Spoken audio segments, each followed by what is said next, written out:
Imagine you have an online store. At first, the app runs on a single computer. Everything works great until a promotion arrives. Visits increase, and that computer can no longer handle them. The store becomes slow or stops working. You can use several computers to share the workload. Now, another problem arises. Someone must decide what each one runs, detect failures, start new copies, and update the app without closing the store. Kubernetes handles those tasks. Kubernetes is a system that organizes applications across multiple computers. It ensures they keep running, distributes traffic, and adjusts resources as demand changes. Containers are the foundation of this system. A container is a package that includes an application and everything needed to run it, such as its source code and libraries.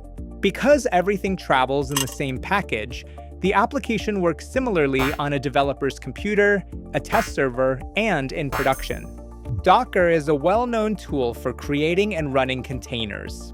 Managing a few manually is possible, but the work gets complicated when a company needs dozens, hundreds, or thousands. Kubernetes becomes useful when those containers must coordinate across many computers and work as a single application. Kubernetes manages all those containers within a group of computers called a cluster. Each computer in the cluster is known as a node and provides processing power, memory, and storage.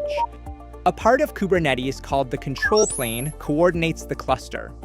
It receives instructions, checks the node's status, and decides where each application should run. Kubernetes places containers in units called pods. A pod contains one or more containers that work together. In many cases, each pod runs a copy of one part of the application. Let's return to the store example. There may be several pods to display the page, others to manage the catalog, and a few more to process payments. If visits increase, you can create more copies of the pods serving users. You describe how you want the application to work, and Kubernetes tries to keep it that way. For example, you can request that there always be 3 copies of the store page. Kubernetes creates 3 pods and monitors them. If one fails, it replaces it. If an entire computer stops working, it creates the lost pods on another available node. These instructions are usually stored in an object called a deployment. There, you specify which container to run, how many copies you need, and how many resources it can use. Kubernetes compares your instructions with the cluster's actual state. If you requested, for example, 3 copies and it finds only 2, it creates the missing one. If it finds 4, it removes 1.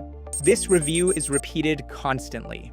Pods can appear, disappear, or change addresses within the network. So other parts of the application can find them. Kubernetes uses services.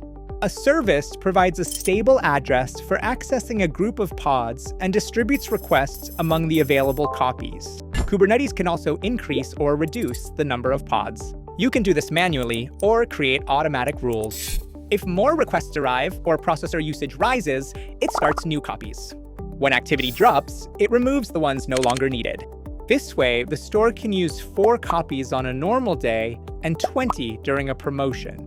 Kubernetes can also update copies gradually. First, it creates a pod with the new version.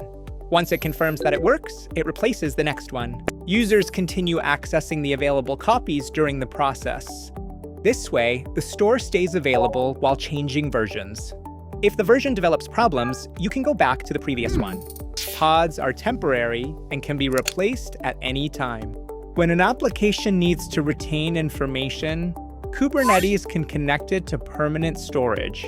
It also lets you store data such as addresses, configuration options, and passwords outside the container. Kubernetes saves a lot of manual work, but it takes time to learn and maintain. A small application that runs well on a single server may not need it. It's usually more useful when a company manages several applications, receives variable traffic, or needs to recover quickly from a failure. Kubernetes doesn't fix code errors or make a slow application faster either. Rather, it keeps containers running and assigns them resources. The team still has to develop, secure, and monitor the application. I recommend keeping things simple as long as your application works well on a single server. However, when traffic, failures, and updates start taking up your time or the team's time, consider using Kubernetes to distribute the load, recover from failures, and release changes without stopping the entire application. See you in the next video.